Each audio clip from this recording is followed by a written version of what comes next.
प्रेम पत्र राधा स्वामी तीसरा भाग, सिलसिला वचन तीसरा। एक भारी खराबी ऐसे अभ्यासियों में ये है कि वे अक्सर अपना बल लेकर अभ्यास करती और अपने बैराग वगैरह का ज्यादा भरोसा रखती और स्वरूप के प्रेमियों को अक्सर ओछा देखती और अपने से अभ्यास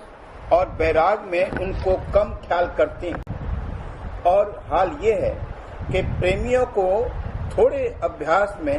रस और आनंद बहुत मिल जाता है और गुरु स्वरूप को अगवा रखने से उनके मन और इंद्रिय किसी किस्म का विघन नहीं डालते और वे पहले वाले लोग हरचंद ज्यादा अभ्यास करते नजर आते और अपना बल लेकर मन और इंद्रियों से हर रोज जूझते, मगर फिर भी उनको प्रेमियों के बराबर रस नहीं मिलता। और जब जब मौज से रस मिलता है तो किसी कदर उसका अहंकार भी उनके मन में आ जाता है। लेकिन जो भाग से इन लोगों को सद्गुरु का सत्संग प्राप्त होता रहा तो इनकी समझ भी आहिस्ता आहिस्ता बदलती जाएगी और कोई दिन के अभ्यास के बाद जब उनकी सूरत सिमटकर किसी कदर ऊंचे देश में चढ़ने लगेगी तब गुरु स्वरूप की महिमा उनके चित्त में समाती जाएगी और फिर वे ही प्रेमियों के माफिक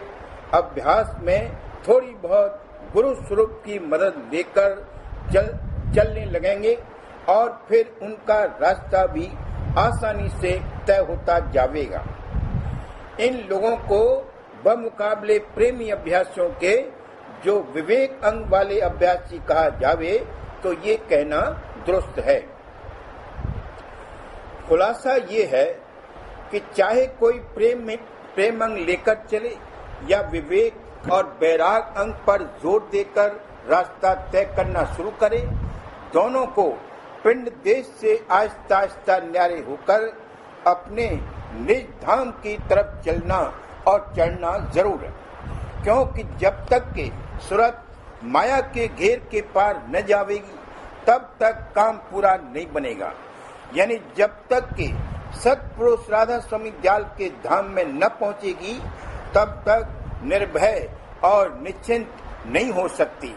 और न परम आनंद प्राप्त हो सकता और वहीं पहुंचकर जन्म मरण और काल के क्लेश से सच्चा छुटकारा होगा। इस वास्ते कुल परमार्थी जीवों को जो अपना सच्चा उद्धार चाहते और जिनको जीते जी अपनी भक्ति और अभ्यास का थोड़ा बहुत फल देखते चलना मंजूर है, तो उनको चाहिए कि सद्गुरु खोजकर उनका सत्संग भाव और प्रीत के साथ करें और संशय और भ्रम दूर करके सुरत सब मार्ग का उपदेश लेकर उमंग और प्रेम के साथ उसकी कमाई करें और सत्पुरुष राधा स्वामी दयाल की शरण दृढ़ करके और उनकी मेहर और दया का आसरा और भरोसा रखकर रास्ता तय करना शुरू करें और प्रीत और प्रतीत चरणों में बढ़ाते जावें। तब दिन दिन उनको अभ्यास में थोड़ा बहुत रस मिलता जाएगा और आहिस्ता आहिस्ता तरक्की करके वे एक दिन राधा स्वामी दयाल की दया से धूमधाम में पहुंचकर परम और अमर आनंद को प्राप्त होंगे। प्रेमी अभ्यासियों को इस कदर जता देना मुनासिब मालूम होता है कि अभ्यास के समय चाहे उनको दर्शन गुरु स्वरूप का प्रत्यक्ष होवे या नहीं, उनको अपने मन और सूरत को स्वरूप का ख्याल करके स्थान पर जमाना चाहिए और जो उनके मन में थोड़ा स्वरूप में भाव और प्रेम है तो ये कार्रवाई उनसे दुरुस्त बन पड़ेगी। यानी मन और सूरत उनके स्वरूप के आश्रय स्थान पर किसी कदर ठहरने लगेंगे और ऊंचे देश में ठहरने का रस थोड़ा बहुत जरूर मालूम पड़ेगा और ज्यादा ठहराव या ऊंचे स्थान पर चढ़ाव के साथ वो रस और आनंद बढ़ता जाएगा। जो कोई अभ्यासी ये चाहते हैं कि पहले हमको दर्शन मिले तब ध्यान करें, ये चाह उनकी नाजायज तो नहीं, पर कमी शौक और विरह और प्रेम की इससे पाई जाती, क्योंकि ऐसी मौज मालूम नहीं होती है कि हर किसी को स्वरूप के दर्शन अंतर में मुआफिक उसके इरादे की जब चाहे जब मिल जावे। इस वास्ते कुल सत्संगियों को मुनासिब है कि अपने अपने शौक के मुआफिक स्वरूप अनुमान करके अभ्यास शुरू करें और दर्शनों की प्राप्ति मौज पर छोड़ दें। राधा स्वामी दयाल जब जब और जैसे जैसे जिस जिस जीव के वास्ते मुनासिब होगा वक्तन फवक्तन दया फरमावेंगे, यानी किसी को अक्सर और किसी को कभी कभी स्वरूप का दर्शन देते रहेंगे। मुआफिक ख्वाहिश के हर रोज और हर वक्त जब मन चाहे दर्शन मिलने में बड़ी आसानी अभ्यास की होती और प्रेम भी जल्द बढ़ता है, पर ये हालत थोड़े दिन रह सकती क्योंकि रास्ता दूर व दराज है और वास्ते उसके काटने के विरह और शौक की तरक्की जरूर चाहिए और मन में बेकली और घबराहट का जब तक पैदा होना वास्ते उसकी सफाई और चाय की जरूर है। और ये बात जब तक कि दर्शन हर वक्त मिलते रहेंगे हासिल न होगी। और यह भी बात सत्संगियों को जानना जरूर है कि सच्चे परमार्थ के हासिल करने के वास्ते सच्चे गुरु का संग चाहिए। जो सद्गुरु न मिले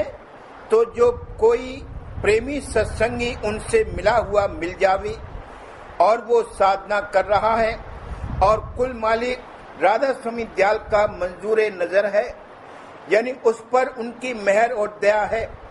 तो उसके संग से भी कारज बनना मुमकिन है। यानी जब कोई सच्चा प्रेमी उस सत्संगी से भेद और जुगत दरियाफ्त करके अभ्यास शुरू करेगा तो उसको राधा स्वामी दयाल अपने चरणों में लगावेंगे और अंतर और बाहर पर्चे देकर उसकी प्रीत और प्रतीत को बढ़ावेंगे। इससे उस सच्चे प्रेमी को यकीन हो जाएगा कि कुल मालिक राधा स्वामी दयाल ने उसको मंजूर और कबूल फरमाया, यानी अपना कर लिया और दिन दिन उसकी दुरुस्ती करती जाती। फिर उसको मुनासिब होगा कि उसी प्रेमी सत्संगी का सत्संग करे जाए और जो जाहिरी समझ बूझ और मदद दरकार होवे उससे लिए जावे। वो आप चल रहा है और उसको भी संग संग चलाता जावेगा और एक दिन दोनों धुर घर में पहुंच जावेंगे। अक्सर सत्संगी अभ्यासी इस बात की जल्दी करते हैं कि हमारी सूरत एकदम चढ़ा दी जावे या कि कोई मुकाम हमको खुल जावे। ये चाह तो अच्छी है, लेकिन इसके पूरा होने के लिए जल्दी और इस्तराबी और घबराहट नहीं चाहिए, क्योंकि ये काम आहिस्ता आहिस्ता दुरुस्त बनेगा और जल्दी में नुकसान होगा। मालूम होवे कि सूरत की धार से तमाम बदन चैतन्य है और जिस कदर वो धार सिमटकर ऊपर की तरफ चढ़ती जावेगी उसी कदर पिंड खाली होता जावेगा या उसमें कमी होती जावेगी। सो ऐसी कमी की बर्दाश्त यकायक नहीं होगी, लेकिन जो आहिस्ता आहिस्ता चढ़ाव और उतार होगा तो उसमें किसी किस्म की हर देह की कार्रवाई और उसकी संभाल में वाक़ई नहीं होगा। और जो मुख्य अंग मन और सूरत का एकदम या जल्दी खिंच जावेगा तो देह की संभाल जैसी कि चाहिए वैसी नहीं हो सकती और न दुनिया के कारोबार में मन लगेगा। यानी ऐसे अभ्यासी का बर्ताव एक तरफा हो जावेगा बल्कि परमार्थ भी आइंदा दुरुस्ती से नहीं बनेगा और बेहोशी ज्यादा गालिब होकर आगे का रास्ता बंद हो जाएगा। फिर वो शख्स न स्वार्थ के काम का रहा और न परमार्थ का, दोनों कामों में भारी हर्ज और नुकसान हो गया। इस वास्ते ऐसी चाल संत नहीं चलाते। उनको जीप को आहिस्ता आहिस्ता चलाकर धुर मंजिल में पहुंचाना मंजूर है, न कि रास्ते में अटकाकर छोड़ देना। इस वास्ते कुल अभ्यासी सत्संगियों को मुनासिब है कि ऐसी जल्दी कि जिसमें उनका काम बिगड़े न करें, और जैसे जैसे उनको राधा स्वामी दयाल कभी कभी रस और आनंद और कभी कभी विरह और बेकली देकर चलावे, उसी तरह चलते जावें और अपनी तरक्की के वास्ते जब जब दिल चाहे अर्ज मारूज भी करते रहें, पर निराश होकर अभ्यास में सुस्त और ढीले न हो जावें और अपने प्रेम को रूखा फीका न होने दें। यह मन अपने निज घर को जुगान जुग से भूलकर माया और उसके पदार्थों में लिपटकर उल्टी चाल और ढाल में बरत रहा है। सो जब तक इसकी पूरी सफाई न होगी तब तक अंतर में आंख नहीं खोली जाएगी। लेकिन गौण यानी समान अंग से सूरत की चढ़ाई बराबर कराई जाती और इसी दौर से रास्ता खुलता और साफ होता जाता है। और जब मन की पूरी गढ़त हो जाएगी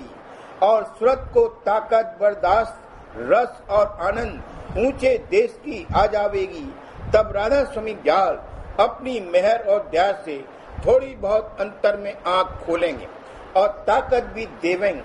यानी प्रेम बहुत बढ़ा देंगे कि जिससे यह सूरत अंतर में बहुत तेज चलने लगेगी और आसानी के साथ रास्ता जल्द जल्द तय होता जाएगा। और तब ही इसको पूरी पूरी महिमा सतपुरुष राधा स्वामी दयाल और उनके शब्द और उनके जुगत की ज्यों की त्यों समझ में आवेगी और फिर शांति और निश्चिंती और गहरा आनंद भी हासिल होगा। जब तक के ऐसी गत और हालत हासिल होवे, तब तक अभ्यासी सत्संगी को मुनासिब है कि अपना अभ्यास